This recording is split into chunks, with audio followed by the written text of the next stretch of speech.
5 लोगों को बेल मिल गई है, लेकिन उमर खालिद और साथ साथ शर्जील इमाम, ये वो लोग, उन दोनों को बेल देने से इनकार कर दिया है सुप्रीम कोर्ट ऑफ इंडिया ने। अब यही जिंदगी है, ये उमर खालिद के शब्द थे उनकी साथी के साथ जो उन्होंने बातचीत की। क्यों 5 लोगों को बेल मिल जाती है और 2 को नहीं मिलती, इसको कैसे एक्सप्लेन करेंगे आप? तुषार मेहता जी का आर्ग्यूमेंट था कोर्ट में कि they are the mastermind of the entire Delhi दंगे। वो एक तरह से कोर्ट ने एक्सेप्ट किया, बोला कि इनका रोल बहुत सेंट्रल है और इसलिए इन दोनों को बेल रिजेक्ट कर दिया है। उमर खालिद के पिता ज़ोहरान ममदानी से मिले और कहीं ना कहीं ये माना जाए कि एक ताकतवर मेयर के ऐसा कह देने से और एक एहसास ये ना हो जाए कि बाहरी लोग हमारे मामलों में दखल दे रहे हैं, और इसलिए एक प्रिकॉशन या सावधानी के तौर पर अगर बेल मिल भी सकती थी तो भी उसकी संभावना बहुत कम हो गई। ये हो सकता है कि जजेस को लगा कि foreign powers are trying to interfere with this case, तो उसमें भी क्या पता जज चिढ़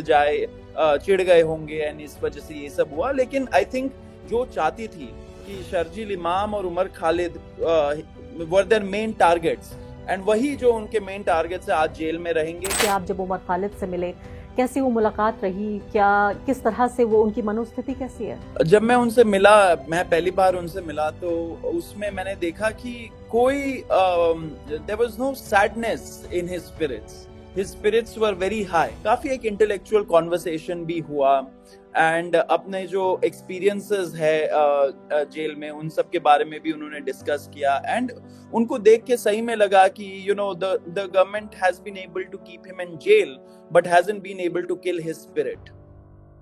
नमस्कार, द वायर में आपका स्वागत है। मैं हूं आरफा खानम शेरवानी। भारत में न्याय और खासकर न्याय की जो उम्मीद है, इंसाफ की जो आस है, उसके लिए आज बहुत ही दुखदाई दिन है। दुखदाई दिन इसलिए कि दिल्ली दंगों का जो मामला अदालत में चल रहा था, जिसमें जो मुस्लिम एक्टिविस्ट हैं वो उसमें बड़ी तादाद में वो जेल में थे, उनमें 5 लोगों को बेल मिल गई है, लेकिन उमर खालिद और साथ साथ शर्जील इमाम, ये वो लोग जो सबसे ज़्यादा हाई प्रोफाइल माने जाते हैं, सामाजिक रूप से भी राजनीतिक रूप से भी, उन दोनों को बेल्स देने से इनकार कर दिया है सुप्रीम कोर्ट ऑफ इंडिया ने, और कहा है कि जो इनका किरदार है, जिस तरह से जो आरोप लगाया गया है और बाकी लोगों का, इसको अलग करके देखे जाने की ज़रूरत है। यानी इनका एक तरह से मेन रोल, या उनका कहा जाए उनकी कम भागीदारी है इन मामले में। यही वो इस तरह से केस को जैसे सरकारी वकील ने बनाया है, उसी तरीके से ऐसा लगता है कि अदालत ने भी इसको कबूल किया है। ये बेहद तकलीफ देने वाली बात है उन लोगों के लिए जो ये समझते हैं कि भारत में आप चाहे बहुसंख्यक हों या अल्पसंख्यक हों, चाहे अमीर हों या गरीब हों, आपकी जाति कोई भी हो, चाहे आप मुख्य धारा से हों या ना हों, आपको इंसाफ मिलेगा। और इंसाफ की ये पूरी आस जो लोग रखते हैं उनके लिए बड़ी तकलीफ देने वाली बात है। उमर खालिद के साथी बंद ज्योत्सना, उन्होंने ये ट्वीट किया है और मैं आपके सामने यहाँ पढ़ के सुनाना चाहती हूँ। उन्होंने कहा कि I am really happy for the others who got bail, so relieved. मैं बहुत खुश हूँ उन लोगों के लिए जिन लोगों को बेल मिली है आज, और मुझे काफ़ी राहत हो रही है। तब बंद ज्योत्सना ने कहा कि I will come tomorrow for मुलाकात, मैं कल आऊँगी आपसे मुलाकात करने के लिए। जिसका जवाब देते हुए उमर खालिद ने कहा कि गुड आ जाना, अब यही ज़िंदगी है, अब यही ज़िंदगी है। ये उमर खालिद के शब्द थे उनकी साथी के साथ जो उन्होंने बातचीत की। अपने आप में बड़ी तकलीफ देने वाली बात है जो उमर खालिद कई बार जब ख़त उन्होंने लिखा, और उस ख़त में लिखा कि मुझे कभी कभी समझ में नहीं आता कि ये जो टनल है, इस टनल के आखिर में, यानी कहते हैं अंग्रेज़ी में एक मिसाल होती है, is there light at the end of the tunnel, क्या टनल के आखिर में कोई रोशनी है, क्या इस दिन के आखिर में, या इसकी कोई सुबह होगी इस रात की? अगर मैं इसको ट्रांसलेट करने की कोशिश करूँ, ऐसा लगता है उमर खालिद के लिए सुबह होने में अभी बहुत वक्त लगेगा। और ख़ासकर इसमें हैरानी की बात यह है कि पूरा जो लार्जर कंस्पिरेसी का मामला है, दिल्ली में जो कम्युनल वायलेंस हुआ था, जिसमें आप जानते हैं 50 से ज़्यादा लोगों की हत्या कर दी गई थी, और उसमें 2/3 कम से कम मुस्लिम पहचान वाले लोग थे जिनकी इन दंगों में मौत हुई थी। गुलफिशा फातिमा, मीरान हैदर, शिफाउर रहमान, शादाब अहमद और मोहम्मद सलीम खान, इनको बेल मिल गई है। Supreme Court bar and bench ने ये कहा है कि to disregard the distinction between the central roles played by some accused and the facilitatory role played by other accused would itself result in arbitrariness. यानी ये कह रहे हैं कि किसने केंद्रीय भूमिका निभाई है और किसने एक तरह का समर्थन वाला सपोर्टिंग रोल किया है, इनको अलग अलग तरीके से देखा जाना चाहिए। जस्टिस अरविंद कुमार और NV अंजारिया, इन्होंने ये कहा, और ये भी कहा कि काफ़ी लंबा हमने ये जजमेंट लिखा है, बैकग्राउंड इस पूरे मामले का है यहाँ पर ये देखे जाने वाली बात है कि 5 साल कोई व्यक्ति, ये 2 लोग 5 साल से जेल में सड़ रहे हैं और खुद सुप्रीम कोर्ट ऑफ इंडिया में के चीफ जस्टिस, उन्होंने इस बात को कहा था कि ये एक बेल के लिए एक ग्राउंड हो सकता है कि जब आप लंबे वक्त तक बिना ट्रायल के जब आप जेल में रहें तो ये भी एक बेल के लिए एक वैलिड ग्राउंड है। अपनी ही बात को एक तरह से कॉन्ट्रडिक्ट करते हुए यहाँ पर जज साहिबान ने ये फैसला सुनाया है। उमर खालिद, उनके परिवार और ख़ासकर शर्जील इमाम, उनके परिवार, उनके वकील ये सब आस लगाए बैठे थे कि 5 साल एक लंबा वक्त होता है, ख़ासकर उस तरह के आरोपियों के लिए जिनके लिए ट्रायल ही शुरू नहीं हुआ है, कोई अपील नहीं, कोई वकील नहीं, कोई दलील नहीं। कम से कम जज साहिबान इस बात को तो ध्यान में रखते कि जो बेल है वो होना चाहिए, वो रूल होना चाहिए, ना कि जेल। 5 साल बाद भी आप सोचिए, और इसी मामले में, वही दिल्ली दंगों के मामले में पहले कई लोगों को बेल दी जा चुकी है, लेकिन इस बार भी आप सोचिए 7 लोगों की जब बेल की प्ली आप सुनी जा रही थी तब भी 7 में से 5 को दे दिया गया, लेकिन 2 की आज़ादी किस तरह से अपने पंजे में कैद कर ली गई, बेहद तकलीफ देने वाली बात है। और ख़ासकर उन लोगों के लिए, उन भारतीयों के लिए, उन मुस्लिम युवाओं के लिए जिन्होंने NTCA NRC प्रोटेस्ट में हिस्सा लिया और ये समझा कि जब उनके संवैधानिक अधिकारों को कुचला जा रहा है तो ये उनका लोकतांत्रिक अधिकार है कि वो अपने अधिकारों की रक्षा के लिए, अपनी आज़ादी की रक्षा के लिए वो सड़क पर आ सकते हैं, विरोध प्रदर्शन कर सकते हैं। और आज ये सवाल पूछने में मुझे कोई झिझक नहीं है कि क्या इन लोगों को, जो उस NTCA NRC प्रोटेस्ट के एक तरह से स्टार्स या एक तरह से नेता कहलाए गए, क्या उन लोगों को इस प्रोटेस्ट करने के लिए सज़ा दी जा रही है? क्या इस बात की उन्हें सज़ा मिल रही है कि उन्होंने इतनी ताकतवर प्रधानमंत्री और ताकतवर सरकार को चैलेंज किया और अपने हक की मांग की? क्या इसलिए उनको ये सज़ा मिल रही है? इस मुद्दे पर बातचीत करने के लिए हमारे साथ सौरभ दास मौजूद हैं, लीगल जर्नलिस्ट हैं और साथी उमर खालिद के इस पूरे मामले पर वो नज़र बनाए हुए हैं। पिछले कई सालों से उमर खालिद बेल पर बाहर आए थे तो उनसे मुलाकात भी की। सौरभ, सबसे पहले मेरा सवाल आपसे यही है कि एक ही मामला, एक ही FIR, इसमें 5 लोगों को बेल मिल जाती है, लेकिन ये 2 ऐसे बदकिस्मत लोग हैं जिनको बेल नहीं मिलती, ऐसा क्यों? आरफा, देखिए, जो कोई भी हमारे लीगल सिस्टम से जुड़ा है या वहां पे अनफॉर्चुनेटली उनको जाना पड़ा, अपना केस लड़ना पड़ा, वो जानते हैं कि कितना टाइम लगता है ऐसे चीज को होने के लिए। अब हमें पता है कि जो ट्रायल होता है हमारे ट्रायल कोर्ट्स में, लोअर कोर्ट्स में, उसमें बहुत बहुत साल लग जाते हैं। अब प्रोटेक्टेड विटनेसेस को लाना कोर्ट के सामने, ये प्रोसिक्यूशन का काम है, स्पेशली ये जो प्रोटेक्टेड विटनेसेस है। अब प्रोसिक्यूशन अगर चाहती है कि ट्रायल शुरू हो तो वो शायद कर भी दे, लेकिन ऐसा लगता नहीं है, क्योंकि जब ट्रायल होगा तब ये पूरा का पूरा केस एक तरह से it will fall flat, because इस पे काफी लीगल एक्सपर्ट्स ने, जिन लोगों ने इस केस को ट्रैक किया, उन्होंने एनालाइज करके दिखाया है कि सारा का सारा जो सबूत सरकार पेश कर रही है कोर्ट में वो एकदम फ्रिवलस नेचर के है और they will not stand before a court of law. मैं इससे पहले कि आप इस केस की मेरिट में जाऊं, ये बुनियादी सवाल सबसे पहले आपसे पूछ लेती हूँ कि एक ही मामला है, एक ही तरह का केस है, वही दिल्ली दंगों का मामला है, FIR भी वही है, फिर क्यों 5 लोगों को बेल मिल जाती है और 2 को नहीं मिलती? इसको कैसे एक्सप्लेन करेंगे आप? देखिए, प्रिंसिपल ऑफ पैरिटी जो हम लोग फॉलो करते हैं, जिसके मतलब कि अगर एक ही FIR है सबको और जो फैक्ट्स ऑफ द मैटर है वो सेम है, एक्यूजेशंस ऊपर नीचे थोड़ा बहुत अगर फर्क हो तो उसमें ज्यादातर यही होता है कि सबको सिमिलर काइंड ऑफ रिलीफ मिलती है। लेकिन यहाँ पे कोर्ट ने क्या किया, सुप्रीम कोर्ट ने, कि शर्जील इमाम और उमर खालिद का केस को सेपरेट कर दिया एंड बाकियों का केस को सेपरेट कर दिया एंड बोला कि हम लोग हर एक व्यक्ति का केस इंडिविजुअली देखेंगे।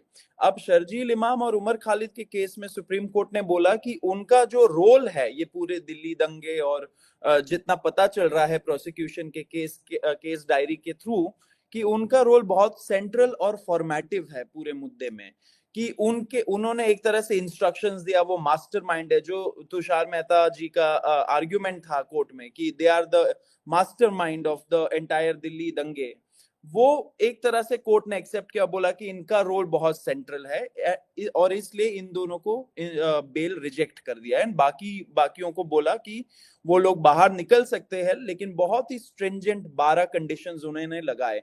अभी तक जजमेंट निकला नहीं है तो उसका और बारीकी से लोग देखेंगे और उनको पता चलेगा कि व्हाट आर दोस कंडीशंस। लेकिन as history has shown us, Arfa, उसमें हमें पता लगता है कि ये जो कंडीशंस होते हैं वो बहुत स्ट्रिक्ट होते हैं, कि जैसे हफ्ते में 2 या 3 बार आप पुलिस के पास जाके अपनी पेशी लगाए, जब भी पुलिस बुलाए तब जाइए। तो ये सब चीजों से, ये सोशल मीडिया मत चलाइए, अपना पासपोर्ट सबमिट कर दीजिए, ये सारे whole host of conditions will be imposed which will make their life also very difficult. भले ही वो बाहर होंगे, लेकिन एक तरह से एक Damocles sword will be hanging over their head. बिल्कुल, लेकिन इसके अलावा आपके ट्वीट में जो मैं देख रही थी वो ये था, आप ये कह रहे थे कि आप इस बात को लेकर हैरान हैं कि अदालत ने 5 साल को भी बहुत लंबा वक्त नहीं माना है, और खुद सुप्रीम कोर्ट ने इस बात के लिए कहा था कि जब आप बिना ट्रायल के इतने लंबे वक्त तक जेल में रह लेते हैं तो वही एक ग्राउंड बन जाता है बेल का। उमर खालिद के पिता से मैं बात कर रही थी, अभी 24 घंटे पहले की बात है, तो उन्होंने इस बात को कहा कि अगर इस मामले में ये जुर्म साबित भी हो जाए उमर खालिद पर, तब भी 10 साल के आसपास सजा होगी, और 5 साल से ज्यादा तो ये सजा काट चुके उमर खालिद। तो कब ये माना जाएगा आखिर कि बहुत लंबा वक्त हो गया, बहुत नाइंसाफी हो गई, अब इस आधार पे ही इनको मिल जानी चाहिए बेल?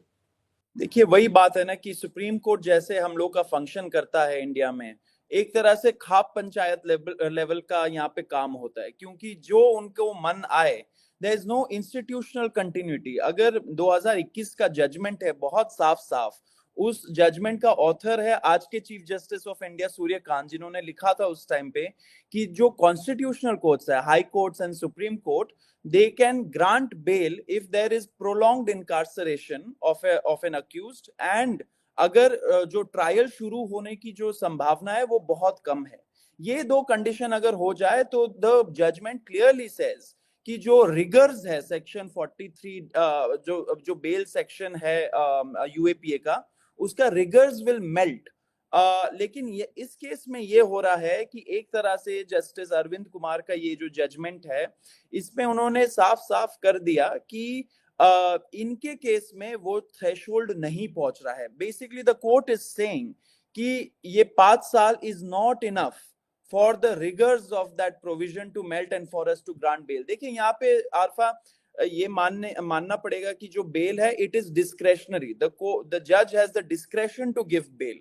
लेकिन लोगों की उम्मीद यही थी कि 5 साल हो गए, एक जजमेंट उनके सपोर्ट में है, उसके बाद कितने लोगों को उस जजमेंट के बेसिस में बेल दिया गया है, तो उस सब के मुताबिक 5 साल हो गए तो उमर खालिद को भी बेल मिलेगी।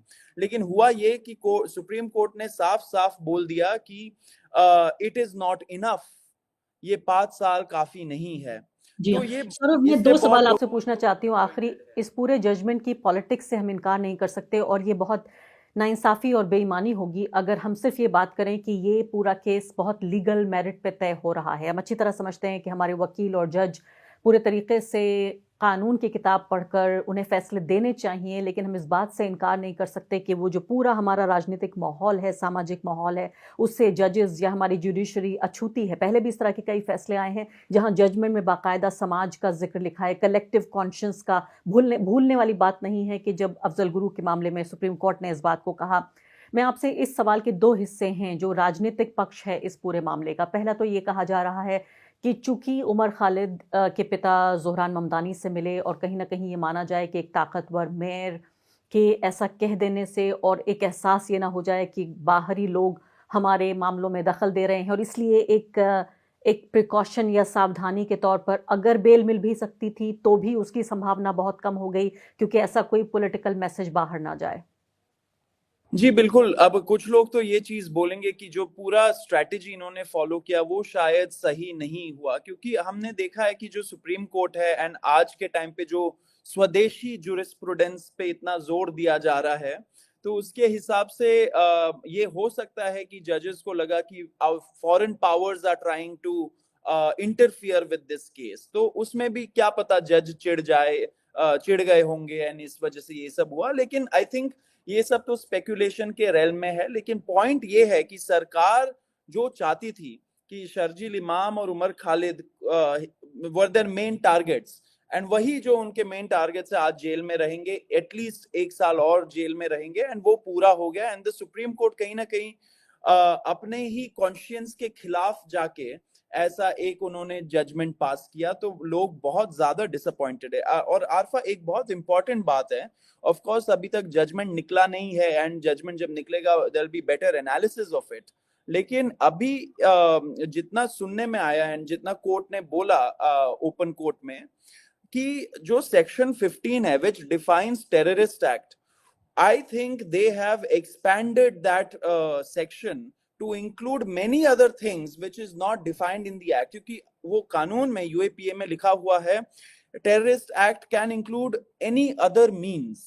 अब एनी अदर मीन्स को the court is saying that it could actually be any other means, literal meaning उसका मतलब कि अगर आप कोई पीसफुल प्रोटेस्ट भी कराएंगे एंड अगर सरकार को लगे कि ये एक टेररिस्ट एक्ट है, तो it will be included within the UAPA as well, and the courts will have to accept, जो lower courts है, क्योंकि सुप्रीम कोर्ट का अब ये जजमेंट आया। तो सोचिए कितना आयरॉनिकल होगा कि उमर खालिद का judgement will be used to incarcerate many other people in the future if section 15 is being expanded, जैसा लगा कोर्ट में आज हम लोग। बहुत खतरनाक बात है। और इसमें क्या ये माना जाए, कई लोग ये भी कहते रहे कि उमर खालिद के बयानात तो काफ़ी शांतिपूर्ण रहे हैं, लेकिन शर्जील इमाम को कैसे डिफेंड करेंगे आप? शर्जील इमाम ने कहा कि वो चिकन नेक की जो उन्होंने बात की कि नॉर्थ ईस्ट को हम अलग कर देंगे भारत से, कैसे इस बयान को कैसे डिफेंड किया जा सकता है? इसका क्या आपके पास जवाब होगा? देखिए, शर्जील इमाम का केस तो मैंने ज्यादा फॉलो किया नहीं है, लेकिन जितना लग रहा है, एंड यही आर्ग्यू भी हुआ है कोर्ट में, कि it does not constitute terrorist speech. मतलब टेररिस्ट एक्ट थोड़ी ना होगा अगर किसी ने ऐसा कुछ बोल दिया। It may be a stupid statement, it may be a silly statement, but is it an terrorist act under the UAPA, जिनके वजह से उनको रखा जाए इतना टाइम जेल में? अगर पूरा मोटा मोटा बात यह है कि अगर इतना ही मटेरियल है सरकार के पास इन दोनों के खिलाफ, तो ट्रायल शुरू कर दीजिए। ट्रायल में दूध का दूध पानी का पानी हो जाएगा, लेकिन वो करना नहीं चाहते क्योंकि वो जानते सबूत नहीं है। द स्क्रोल नाम का एक वेबसाइट है जिन्होंने एक इन्वेस्टिगेशन किया था ये प्रोटेक्टेड विटनेसेस के ऊपर। वो उन्होंने 2 या 3 प्रोटेक्टेड विटनेसेस को पता लगाया, उनके पास जाके उनसे इंटरव्यू किया, एंड वो प्रोटेक्टेड विटनेसेस बोल रहे कि दिल्ली पुलिस वालों ने हमें कोर्स किया ये स्टेटमेंट देने के लिए, क्योंकि ये जो प्रोटेक्टेड विटनेसेस है आरफा, उनके बेसिस पे ही ये पूरा केस बनाया गया है। क्योंकि प्रोटेक्टेड विटनेस बोल रहा है, XYZ बोल रहा है कि मैंने उमर खालिद को सुना था उस मीटिंग में, वो बोल रहा था कि 100 लोगों को मारने हैं, 100 हिंदुओं को आज काट देने। तो ये सारे स्टेटमेंट्स के बेसिस में इन्होंने ये केस बनाया। एंड स्क्रोल ने जब उनसे मिले एंड उन्होंने बोला कि हमें तो कोर्स किया गया, पुलिस ने हमारे ऊपर दबाव डाला कि आप ये स्टेटमेंट दो। एंड आप कोई भी लॉयर से पूछ लीजिए जो ट्रायल कोर्ट में प्रैक्टिस करते हैं, पुलिस के क्या क्या तरीके होते केसेस आगे बढ़ाने के लिए।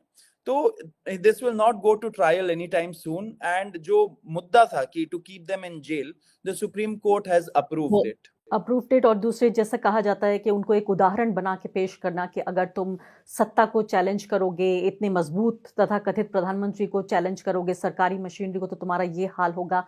मैं सौरभ ये इस तरह से भी इसको देखना चाहती हूँ कि जो यंग मुस्लिम्स हैं आज की तारीख में, जो समझते हैं कि उन्हें संविधान और भारत की न्याय प्रणाली इस सब के तहत इंसाफ मिलेगा, उनके लिए भी बड़ी निराशा का दिन ये आज है। मुझे बताइए कि आप जब उमर खालिद से मिले, कैसी वो मुलाकात रही, किस तरह से वो, उनकी मनोस्थिति कैसी है? जब मैं पहली बार उनसे मिला, तो उसमें मैंने देखा कि कोई there was no sadness in his spirits were very high, and वो हंस रहे थे, अपने जो कजन्स है, छोटे छोटे जो बच्चे उनके साथ खेल रहे थे, अपने दोस्तों से मिल रहे थे, एंड काफी खुश होके ओपन हार्टेडली वो मिल रहे थे। एंड वो जितना वो बुक्स पढ़ रहे हैं प्रिजन में, वो बुक्स के बारे में भी वो काफी बात कर रहे थे, काफी एक इंटेलेक्चुअल कॉन्वर्सेशन भी हुआ। एंड अपने जो एक्सपीरियंसेस है जेल में, उन सब के बारे में भी उन्होंने डिस्कस किया। एंड उनको देख के सही में लगा कि the government has been able to keep him in jail but hasn't been able to kill his spirit. आप ये कह रहे हैं कि उनको कहीं ना कहीं जो उनकी भावना है उसको मार नहीं पाए हैं। बहुत बहुत शुक्रिया आपका सौरभ इस बातचीत के लिए। और नाइंसाफ़ी का पूरा 1 साल हमें देखने को मिलेगा, और उम्मीद हम ये करें क्या वाकई कि ये सिर्फ 1 ही साल होगा, जैसा आप कह रहे हैं कि ट्रायल शुरू होने के बाद तो पता नहीं है। आप ये भी कह रहे थे पहले जवाब में, आपने ये कहा आखिरी बात कि आप ये कह रहे हैं कि अगर ट्रायल शुरू भी हो जाता है तो आपको ये उम्मीद नहीं है कि साल भर में कोई नतीजा मिलेगा। 2G स्कैम जो इतना बड़ा घोटाला एक तरह से बोला गया था उस टाइम पे, उसमें डे टू डे हियरिंग्स का ऑर्डर था ट्रायल कोर्ट में, डे टू डे हियरिंग्स, उसको भी खत्म करने में 6 साल लग गए आरफा।